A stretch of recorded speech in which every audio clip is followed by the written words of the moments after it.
This is called Filthy Angels in Wheelchairs. Here's a beautiful story. I was at a business conference in Denver. My hotel was about 2 miles from the conference venue.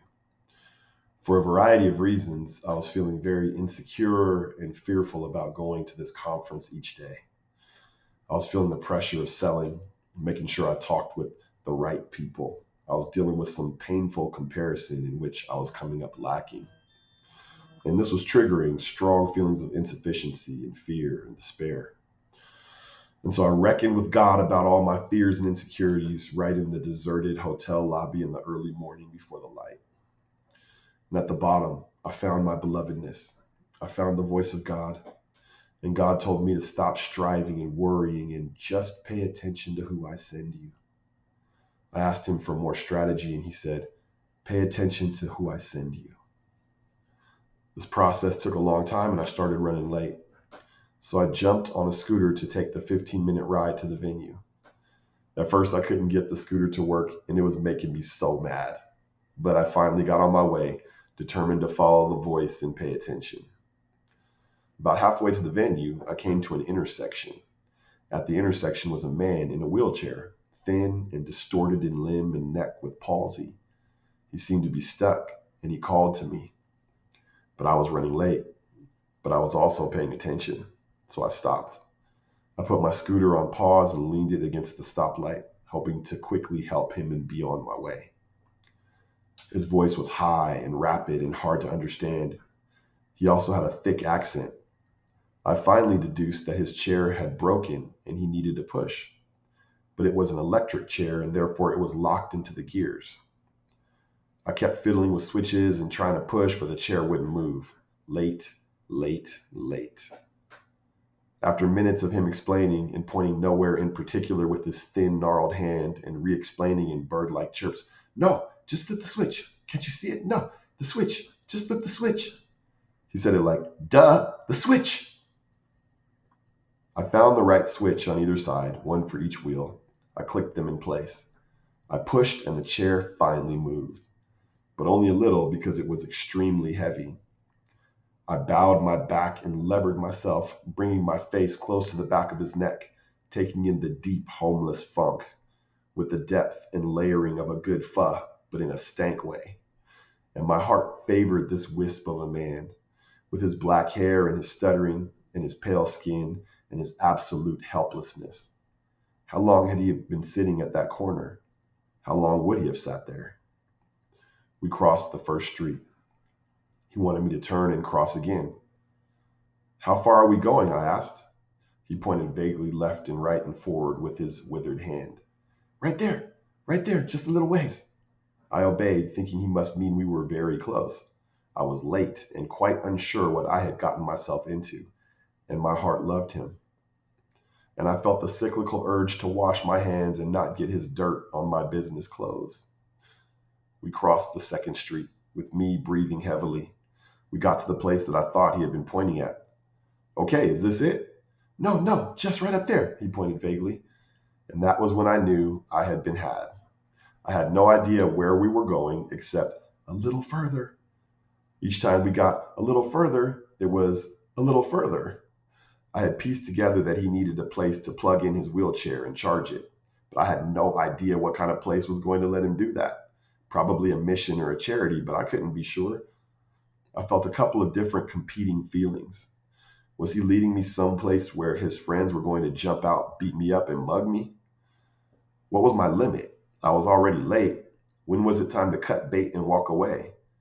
And was I just going to deposit him at a different corner and say goodbye? I looked into my heart, and there was an unexpected smile there. This fisherman had hooked a good Samaritan and wasn't going to let me off easy. And what else did he have but his vagueness, his chirping, his constant promise of just a little further? And of course this was the case.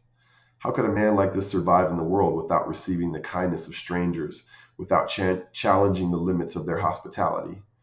For his need was very great. And I could have wept for him. And I smiled because in this helpless wisp of a man was a kind of craftiness. And there was something beautiful about it. And so I huffed and pushed and asked how far and how much longer and asked the name of the place and let him know I needed to go soon because I was late and tried to get him to be specific, which he constantly sidestepped, whether by feigned or real ignorance or inability to communicate. We came to a place that he seemed to think was the place, but the doors were locked. I couldn't tell if the place was a bank or a charity house. It had bright overhead fluorescent lights and a linoleum floor. He told me to press the handicapped button for the doors. Nothing happened. Is this it? Should I just leave you here? I asked, smelling my escape. He waved that hand up towards the end of the block. Just a little further. Right there, right up there. My soul was laughing at this point. I could barely contain it. I shook my head and smiled.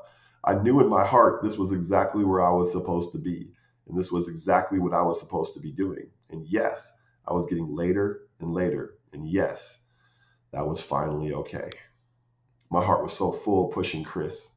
His name was Chris, and it occurs to me now that Chris is short for Christopher, and Christopher means Christ bearer, one who bears or carries Christ.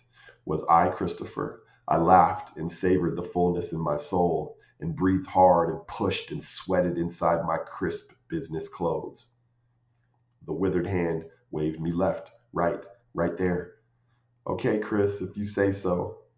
I began to see homeless people milling about. We passed a black man in a wheelchair who nodded his greeting. And suddenly we were standing in front of a security guard and a program director standing outside the doors of a lobby full of homeless people, sitting in chairs like you see in the DMV. Sitting, talking, sad, blank-faced. The guard and director welcomed us, but gave no instruction, so I just pushed Chris through the doors and between the rows of disinterested, dirty faces and garbage bags and tattered clothes and tattered faces. We came to a stop towards the far wall. Is this it? Chris gave mild chirps and gestures to the affirmative and seemed to move on with his day. There was no fanfare. I thought about hugging him, but thought better of it in the moment. I kind of wish I had hugged him, gotten past the smell and the fear of smudging my nice business clothes, but I didn't. I milled in a circle for a second. No applause? Nope. But my heart was still full and smiling. I could feel my father smiling.